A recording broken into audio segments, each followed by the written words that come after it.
एक महत्त्वाची घडामोड आहे। पहिल्या टप्प्यात 60% जास्त मतदान राज्यात नगर पंचायत आणि नगर परिषद निवडणुकीत झाल्याची माहिती आहे। अंतिम मतदानाची टक्केवारी अद्याप जाहीर झाली नाहीये। मात्र अधिकृत आकडेवारीनुसार दुपारी 3:30 वाजेपर्यंत 48% मतदान होतं। 13 नगर परिषदांमध्ये 79% मतदानासह कोल्हापूर जिल्हा आघाडीवर होता।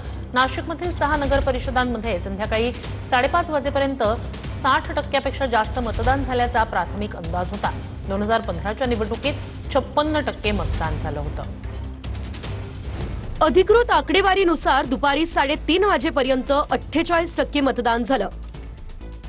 13 नगर परिषदांमध्ये 79% मतदानासह कोल्हापूर जिल्हा आघाडीवर होता।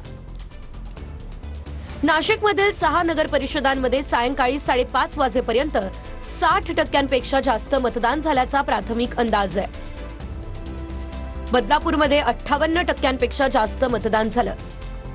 सायंकाळी 5:30 वाजेपर्यंत 58%पेक्षा जास्त मतदानाची नोंद आहे। अंतिम आकडेवारीमध्ये जवळजवळ 60%पर्यंत मतदान झाल्याची माहिती आहे। 2015च्या निवडणुकीत 56% इतकं मतदान झालेलं होतं। तर निवडणुकीचा खेळखंडोबा दिवसही वैऱ्याचा असं म्हणत सामनातून टीका करण्यात आली। मतमोजणी 19 दिवस पुढे गेल्यानं रात्रच नव्हे तर दिवसही वैऱ्याचा असं सामनात म्हटलंय।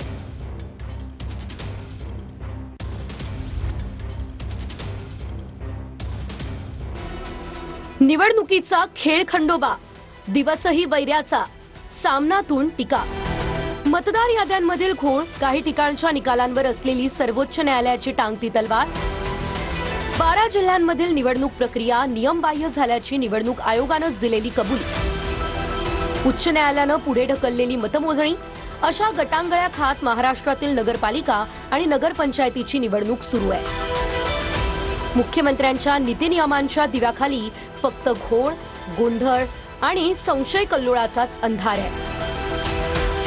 याच अंधाराचा गैरफायदा सत्ताधारी ईव्हीएम घोटाळा करण्यासाठी घेऊ शकतात।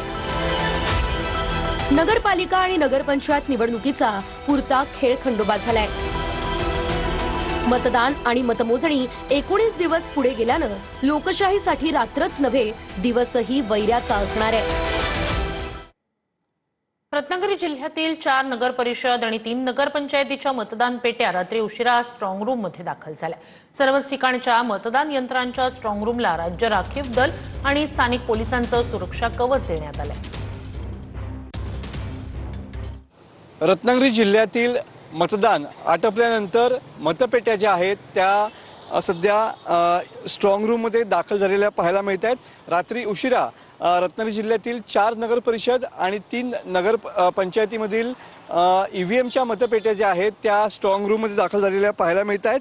2 स्तरीय सुरक्षा चं कवच या ठिकाणी पाहायला मिळत आहे।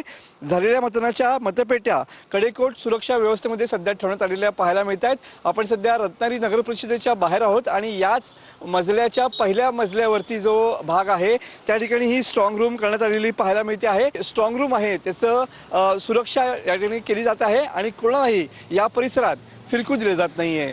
कॅमेरामन समित गजनेसह मनोज डेले, TV9 मराठी, रत्नागिरी। तर महापालिका निवडणुकीच्या हालचालींना आता सुरुवात झाली। राज्य निवडणूक आयोगानं उद्या मनपा आयुक्तांची बैठक बोलावली आहे।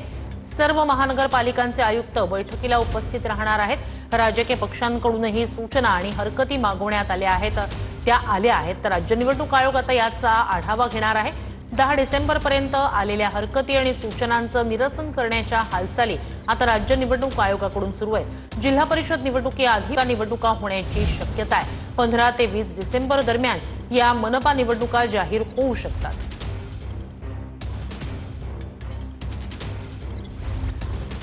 बातमी मुंबईकरांसाठी महत्त्वाची आहे। सायन उड्डाणपुलासाठी मुंबई महानगरपालिकेकडून आता अंतिम मुदत देण्यात आली आहे। 31 मे 2026 पर्यंत हे काम पूर्ण करण्याचे पालिकेनं निर्देश दिले आहेत। सायन पूल 1 ऑगस्ट रोजी बंद करण्यात आला होता।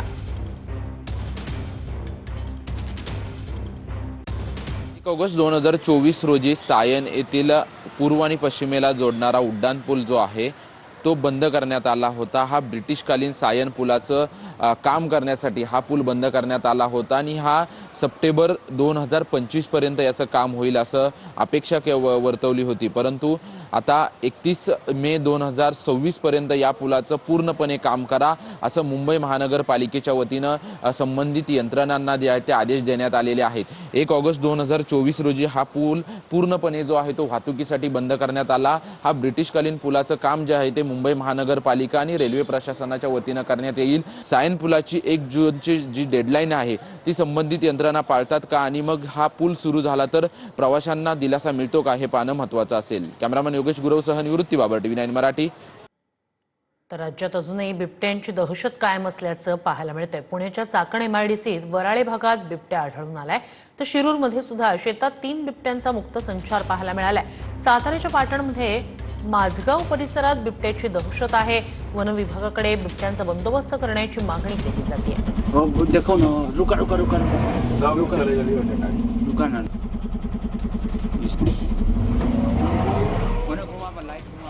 तर रत्नागिरीत संगमेश्वरमध्ये शिवणे गावात बिबट्याची दहशत आहे. महिलेवर बिबट्यानं हल्ला केल्याची माहिती समोर आली. वन विभागाचं पथक आता गावात दाखल झालंय. या बिबट्याला पकडण्यासाठी पिंजरा लावण्याची मागणी केली जाते.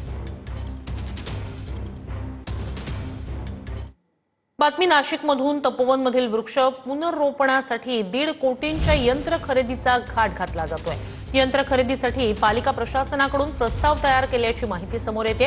वृक्षतोडीला विरोध होत असतानाच पालिकेकडून ही अशा प्रकारे वृक्ष पुनर्रोपणासाठी यंत्र खरेदीची तयारी सुरू आहे. तपोवनमधील वृक्षतोडीला पर्यावरण प्रेमींचा, स्थानिकांचा विरोध आहे. तर तपोवनमधील वृक्षतोडी विरोधात पर्यावरण प्रेमींचं आंदोलन सुरूच आहे. तपोवनमधील वृक्षतोडी विरोधात चिमुकल्यांनीही आंदोलन केलंय.